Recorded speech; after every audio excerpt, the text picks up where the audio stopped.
The Gods of Pegana. Chapter 24. Pegana.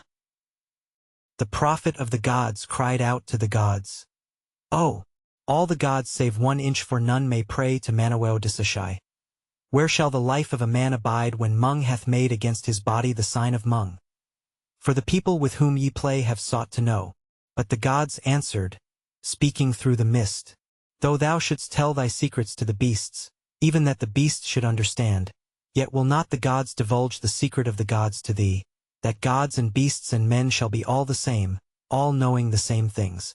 That night Yoharnath-Lahai came to Eredek, and said unto Imban, Wherefore wouldst thou know the secret of the gods, that not the gods may tell thee?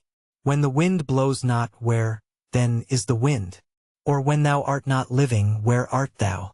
What should the wind care for the hours of calm, or thou for death? Thy life is long, eternity is short. So short that, shouldst thou die and eternity should pass, and after the passing of eternity thou shouldst live again, thou wouldst say, I closed mine eyes but for an instant. There is an eternity behind thee as well as one before. Hast thou bewailed the aeons that passed without thee, who art so much afraid of the aeons that shall pass? Then said the prophet, How shall I tell the people that the gods have not spoken and their prophet doth not know? For then should I be prophet no longer, and another would take the people's gifts instead of me. Then said Imban to the people, The gods have spoken, saying, O Imban, our prophet, it is as the people believe whose wisdom hath discovered the secret of the gods. And the people when they die shall come to Pegana, and there live with the gods, and there have pleasure without toil. And Pegana is a place all white with the peaks of mountains, on each of them a god. And the people shall lie upon the slopes of the mountains, each under the god that he hath worshipped most when his lot was in the worlds. And there shall music beyond thy dreaming come drifting through the scent of all the orchards in the worlds, with somewhere someone singing an old song that shall be as a half-remembered thing. And there shall be gardens that have always sunlight, and streams that are lost in no sea beneath skies forever blue. And there shall be no rain nor no regrets. Only the roses that in highest Pegana have achieved their prime shall shed their petals in showers at thy feet. And only far away on the forgotten earth shall voices drift up to thee that cheered thee in thy childhood about the gardens of thy youth. And if thou sighest for any memory of earth because thou hearest unforgotten voices, then will the gods send messengers on wings to soothe thee in Pegana, saying to them, There one sigheth who hath remembered earth, and they shall make Pegana more seductive for thee still, and they shall take thee by the hand and whisper in thine ear till the old voices are forgot. And besides the flowers of Pegana there shall have climbed by then until it hath reached to Pegana the rose that clambered about the house where thou wast born.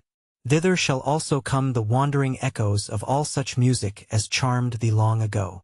Moreover, as thou sittest on the orchard lawns that clothe Pegana's mountains, and as thou hearkenest to melody that sways the souls of the gods, there shall stretch away far down beneath thee the great unhappy earth, till gazing from rapture upon sorrows thou shalt be glad that thou wert dead. And from the 3 great mountains that stand aloof and over all the others Grimbal, Zebol, and Trehagabal shall blow the wind of the morning and the wind of all the day, borne upon the wings of all the butterflies that have died upon the worlds, to cool the gods in Pegana. Far through Pegana a silvery fountain, lured upward by the gods from the central sea, shall fling its waters aloft, and over the highest of Pegana's peaks, above Trehagabal, shall burst into gleaming mists, to cover highest Pegana, and make a curtain about the resting place of Manawo-Disashai. Alone, still and remote below the base of one of the inner mountains, leath a great blue pool. Whoever looketh down into its waters may behold all his life that was upon the worlds and all the deeds that he hath done. None walk by the pool and none regard its depths, for all in Pegana have suffered and all have sinned some sin, and it leath in the pool. And there is no darkness in Pegana, for when night hath conquered the sun and stilled the worlds and turned the white peaks of Pegana into grey, then shine the blue eyes of the gods like sunlight on the sea, where each god sits upon his mountain. And at the last, upon some afternoon, perhaps in summer, shall the gods say, speaking to the gods, What is the likeness of Manawo-Disashai and what the Indi? And then shall Manawo-Disashai draw back with his hand the mists that cover his resting, saying, This is the face of Manawo-Disashai and this the End. Then said the people to the prophet, Shall not black hills draw around in some forsaken land, to make a veil-wide cauldron wherein the molten rock shall seethe and roar, and where the crags of mountains shall be hurled upward to the surface and bubble and go down again, that there our enemies may boil forever? And the prophet answered, It is writ large about the bases of Pegana's mountains, upon which sit the gods, Thine enemies are forgiven.